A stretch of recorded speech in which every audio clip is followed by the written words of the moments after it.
In the Temporum Ratione, Beda writes that the month which English Christians called Paschal month, what we now call April, was known by heathens as Ēostre month, after the goddess Ēostre. Ironically, while most European nations, including the Nordic countries, have named Easter, the festival, with some variant of Pascha or Pashka, which derives ultimately from Hebrew Pesach, meaning the Jewish Passover feast, the English have reverted back to the pagan name of Easter. This must have happened after Beda's time, which indicates the cult of this goddess lingered on. Some fundamentalist Christians incorrectly state that this is the only attestation of the goddess, and even that Beda made her up, which is far from true, nor would he have any reason to do so. Jacob Grimm wrote in 1835 that Germans referred to Easter as Ostermonat and Ostermonat, and records Old High German references to the goddess as Ostara, which is cognate with Ēostre, both deriving from Proto-Germanic Austron. These names are cognate with the names for goddesses of the dawn in several Indo-European religions, including Latin Aurora, Greek Eos, Baltic Ēostre, and Vedic Ushas in India. In Ireland, Bridget, a goddess of spring, was associated with the Beltane fire ritual. Her name is derived from Proto-Celtic Briganti, meaning the High One, which is cognate with Sanskrit Brahti, meaning high, which is an epithet for the goddess of the dawn, Ushas. So the names all point to a very ancient dawn goddess. We also have more evidence that she was a real goddess in the form of over 150 Latin inscriptions found in Morkenharf near Bergheim in North Rhine-Westphalia, Germany, dating to the 2nd century and referring to the Matronae Austriacenae. There are also place names that may attest to her worship in England, such as Austerfield in South Yorkshire and Ēostre in Kent. The dawn goddess seems to have been one of the most important in the Indo-European mythology, and Ushas is by far the most invoked goddess of the Rig Veda.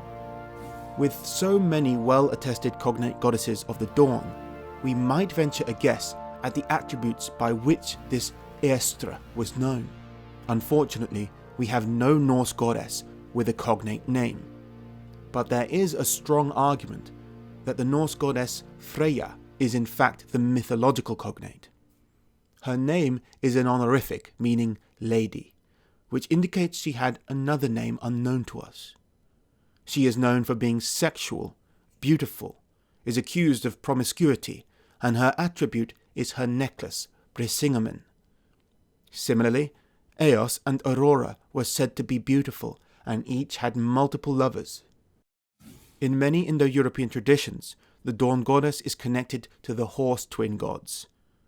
The Baltic sun goddess's chariot is drawn by the Djevedeli twins, and Ushas is the sister of the Ashvin twins.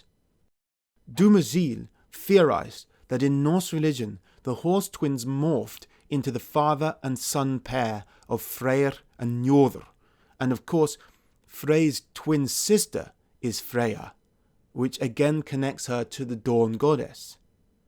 Many of these dawn goddesses are also associated with gold and treasure, and also having tears made of gold or amber.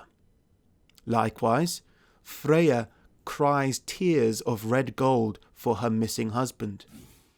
But it is very odd that Freya is not attested as an Anglo-Saxon goddess, and also that Ēostre has no cognate among the Norse. So, when taking all the other Indo-European evidence into account, I think it's very likely they are the same figure. Once we accept that Ēostre was a dawn goddess associated with sexual promiscuity, like Freya, and also with the spring, it seems inevitable that the very pagan May Day celebrations found across Germany and England were originally related to her cult. Even today, there is strong sexual imagery in the form of a young virgin called the May Queen, who is paraded about like a goddess, as well as the obviously phallic symbol of the maypole. More overtly sexual aspects to May Day were preserved until recent centuries. In 1583, the Puritan Philip Stubbs recorded that of the girls who spent the May Day Eve in the woods, scarcely the third part of them returned home again undefiled. Grimm also wrote about certain German traditions in which maidens clothed in white, who, at Easter, at the season of returning spring, show themselves in clefts of the rock and on mountains, which he says is suggestive of the ancient goddess Ēostre. Please see my video on May Day and its connection to Easter for more information on that.